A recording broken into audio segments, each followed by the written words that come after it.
लेकिन मियाँ साहब इस चीज़ को मानने को अब तैयार होते हैं या नहीं होते, यही वो बात है जिसको लेकर शहबाज शरीफ चले गए और कल इस मुलाकात में तय होगा। अच्छा, मरियम भी थोड़ी सी मोम हुई हैं, ये भी आपको बता दूँ, मरियम नवाज़ भी थोड़ी सी मोम हुई हैं, क्योंकि मरियम नवाज़ के इस्टेब्लिशमेंट से राब्ते बहाल हुए हैं।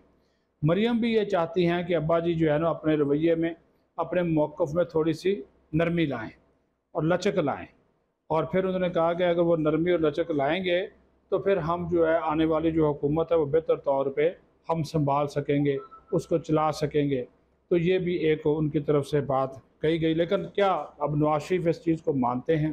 क्या वो मरियम नवाज़ की बात मानते हैं, शहबाज शरीफ की बात मानते हैं, जो कि हमेशा से इस्टेब्लिशमेंट के साथ अच्छे ताल्लुकात रखने के ख़्वाह हैं, जो जो जो जो अपनी बतौर वज़ीर-ए-आज़म वो कहते रहे कि उन्हें इस बात पर फ़ख्र है कि उन्हें इस्टेब्लिशमेंट का बंदा कहा जाता है।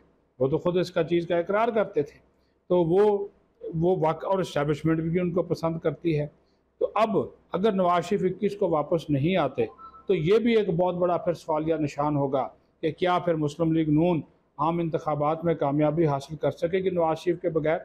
क्या शहबाज शरीफ और मरियम नवाज़ उसी तरह क्राउड पुल कर सकेंगे जिस तरह नवाज शरीफ करता था, या एक माहौल बनाया जा रहा था? और अगर नवाज शरीफ वतन वापस आता है तो क्या नैब के केसेस भुगतने के लिए तैयार होगा और नैब के केसेस में उनको रिलीफ जो है वो मिल सकेगा, और वो आते ही जेल नहीं जाएगा या नहीं जाएगा?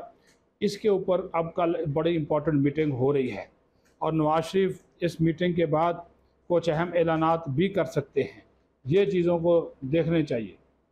और अब ये सारी की सारी जो चीज़ें हैं वो चल रही हैं, बढ़ रही हैं, और क्योंकि हर तरफ से जो एहतसाब का अमल है, हर तरफ से, इस वजह से मैं कह रहा हूँ कि अब नैब ने जो केसेस खोल दिए सुप्रीम कोर्ट के फ़ैसले की रोशनी में, अब उन केसेस को जल्द अज जल्द मंतकी अंजाम तक पहुँचाने के लिए एक मेकनिज़म जो है वो तैयार किया गया है।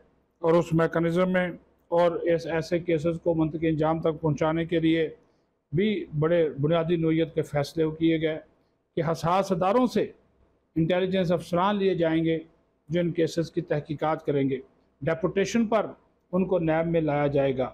फिर आज बड़ी तादाद में बोरियां भर भर के एहतसाब अदालतों में जो केस ओपन हो गए हैं वो पेश किए गए हैं, और एक एक करके अब हर केस जो है वो खुल रहा है।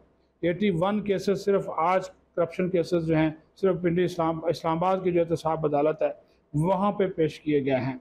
तो इसका मतलब ये है कि एहतसाब का कुल्हाड़ा चलेगा, एहतसाब की तलवार जो है वो अब तेज़ी से चलेगी, और जिन लोगों ने इस तरह इसमें जो है वो अपनी जो चीज़ें की हैं उनको इसका खमियाजा, जो लूट मार की है, जो गड़बड़ की है, जो 2 नंबरियाँ की हैं, वो उसका खमियाजा उनको भुगतना पड़ेगा।